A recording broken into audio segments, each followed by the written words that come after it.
maintenant, on va se mettre dans un monde totalement bizarroïde. On suppose qu'on a la fonction qui donne l'évolution de l'action Coca-Cola. Donc, on suppose qu'on a exactement la fonction. Et ce que tu veux, c'est... Tu as cette fonction. Et on voudrait calculer une droite qui approche cette fonction sur un certain intervalle. Donc, voilà la droite. Et on suppose qu'on a cette fonction sur un intervalle que je vais supposer sans perte de généralité entre 0 et 1. Et on a une fonction et on voudrait l'approcher, cette fonction. Donc ça, c'est u de x.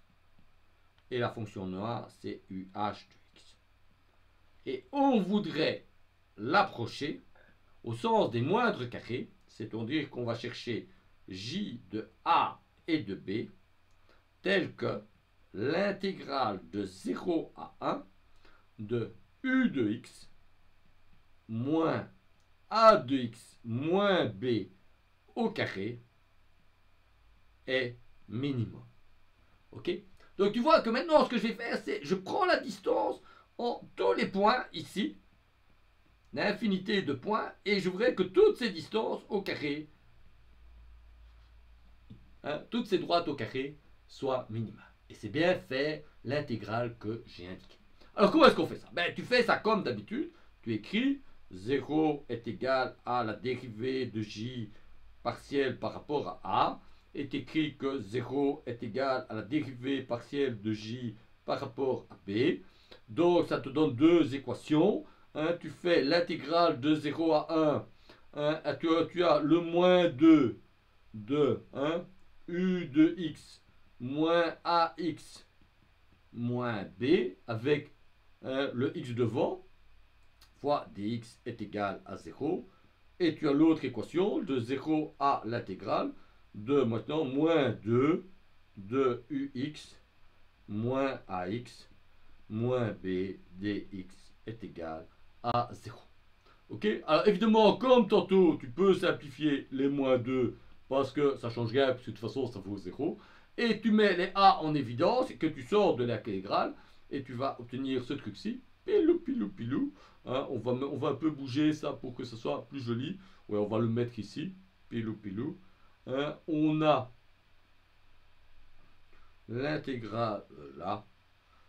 L'intégrale de a de x carré plus b l'intégrale de x, b l'intégrale de x, non pas b, pilou, pilou, pilou, pilou, a l'intégrale de x, et là aussi je mets n'importe quoi, tu mets n'importe quoi, on va pas y arriver si tu mets n'importe quoi, plus b, comme ça l'intégrale de 1 est égale à l'intégrale de u de x fois x, et ici l'intégrale de u de x.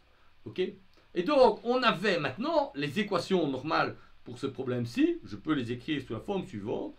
C'est l'op, l'intégrale de x carré, l'intégrale de x, l'intégrale de x, l'intégrale de dx, comme ça, simplement, fois a et b est égal à l'intégrale de u de x fois x, l'intégrale de u de x, et ça, c'est mes nouvelles équations normales. On va mettre ici que j'ai pour mon problème.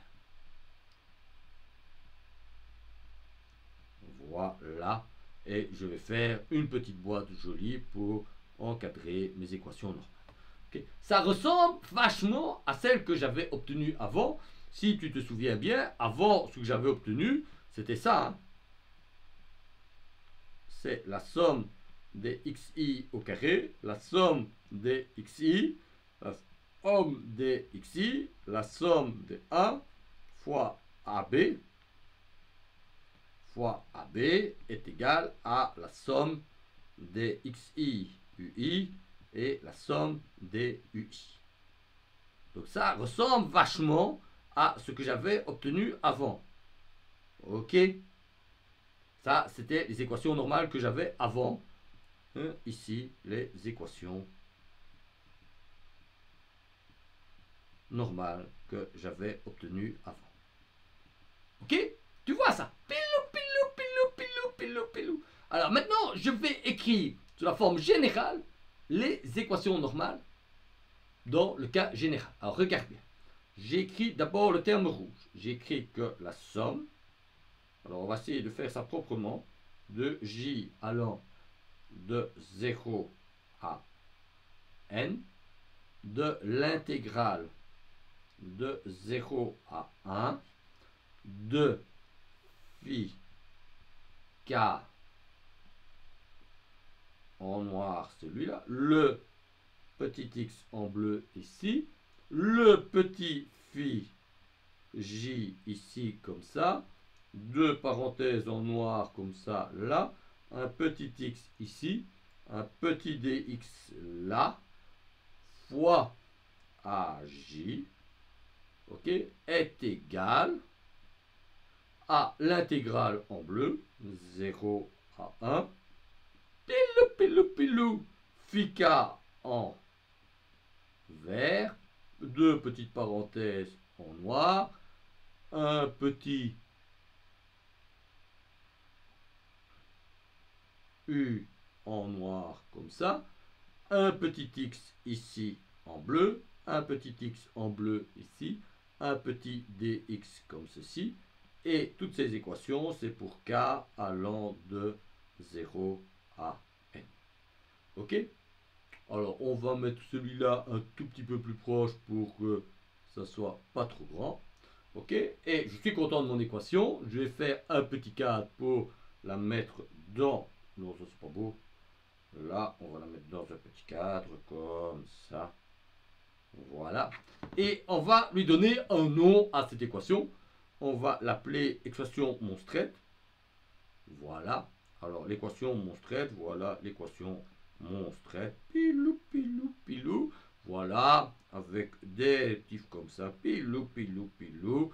Ici, un petit truc, deux petits yeux, des petites oreilles, un petit sourire, voilà, le petit tête comme ceci, et on a l'équation monstrette comme ceci, voilà, voilà, et on a cette équation.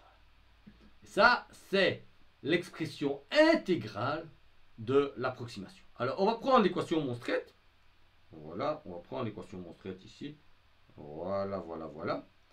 Voilà, on va prendre l'équation monstrette et on va la comparer à l'équation monstre qu'on avait obtenue juste avant. Ok? Alors, l'équation monstre qu'on avait obtenue juste avant. Hein, où est-ce qu'elle est? L'équation monstre qu'on avait obtenue juste avant. Eh bien, elle est là. Pilou, pilou, pilou. On va faire ça sans s'énerver. Voilà.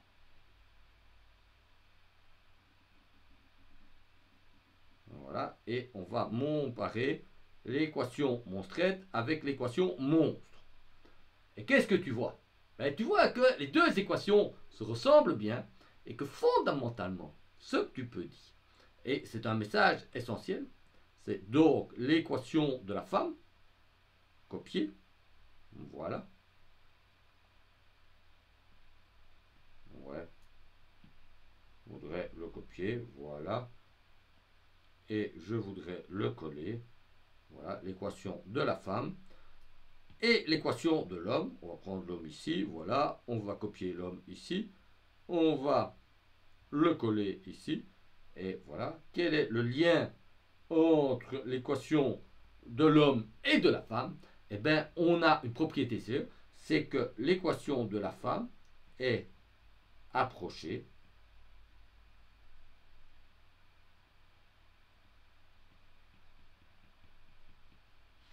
de manière sommaire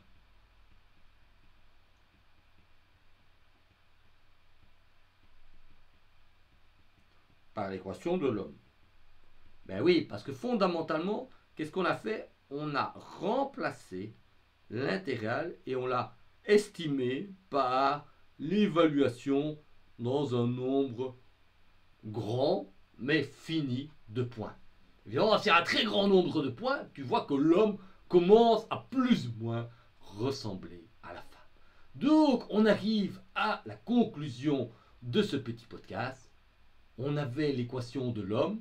L'équation de l'homme peut être vue comme une grossière approximation de l'équation de la femme, parce que quand on a la fonction u et qu'on calcule exactement l'approximation qui est la plus proche de cette fonction u, ben la bonne façon de le faire, c'est faire l'équation de la femme.